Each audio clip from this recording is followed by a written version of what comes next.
The oceans are swimming in it. Rivers are choked with it. Coastlines are collecting it. Landfills are clogged with it. Our trash bags are filled with it. And it's even floating in the air we breathe. It's plastic, the material we can't seem to live without that also lasts longer than a lifetime. Plastic can take hundreds of years to break down, and even then, only into microparticles. It's hurting animals. It's in our food chain. Plastic is everywhere.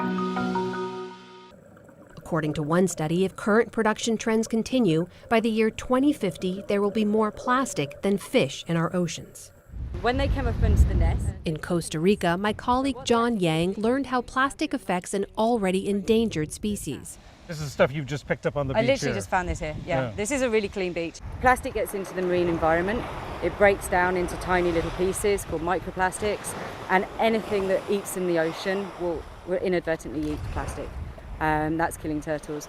Up in Florida, they've got a hospital now where when a turtle comes in, they no longer say, does the turtle have a plastic in its belly? They now say how much plastic is in the turtle. Roland Geyer at the University of California, Santa Barbara is an industrial ecologist who quantified the problem.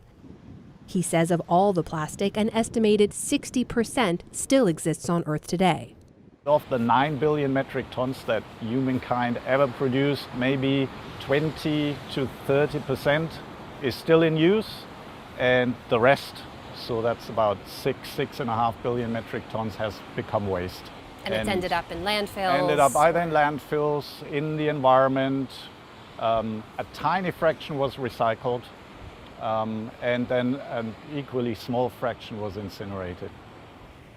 In 1950, world production of plastic was a mere 2 million tons a year. Since then, annual production of plastic has increased by nearly 200 times, jumping to 350 million tons a year. Even recycled material, you can't cycle it forever. Eventually, you have to dispose of it. So the only way to reduce disposal is make less plastic, and that's the only benefit of recycling. People today don't understand what happens to their trash or their recyclables. They put it out at the curb, a truck comes along, throws it in the back, and it disappears, and they don't have to ever think about it again. The process is more complicated than simply dropping a bottle into the right bin. For a long time, Harvey sent Boston's plastic to China. Until 2018, it had the corner on the market. And that's where many recycling facilities in the U.S. sent their plastic too. But environmental protection and a reputation makeover put an end to that.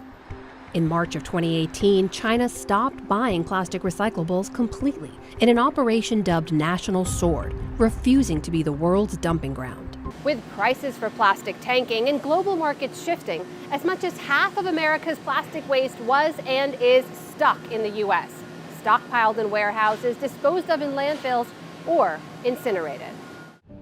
And the plastic that was still being shipped overseas started flowing to new countries, this time in Southeast Asia. Malaysia quickly took up the mantle as the world's leading importer of plastic scrap.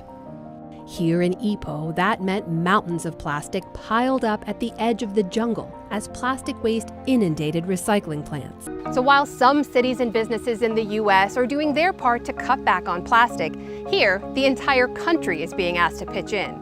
Canada, the world's second largest nation, is trying to put into place the world's toughest plastic ban. As early as 2021, Canada will ban harmful single-use plastics from coast to coast to coast. It will be up to businesses to take responsibility for the plastics they're manufacturing and putting out into the world. From Easter Island to Tybee Island, one thing is clear. Everyone we spoke to over the last year agreed the willingness to find solutions exists. When we asked if the plastic problem can be solved, this is what we heard. This is not some rarefied scientific principle that people are going to struggle with to try to understand. This is a nuts and bolts infrastructure, jobs, investment, markets, regulatory challenge that can be solved. If we can solve the plastic problem, I think that's going to make an enormous difference, not just to turtles, but to the entire marine ecosystem.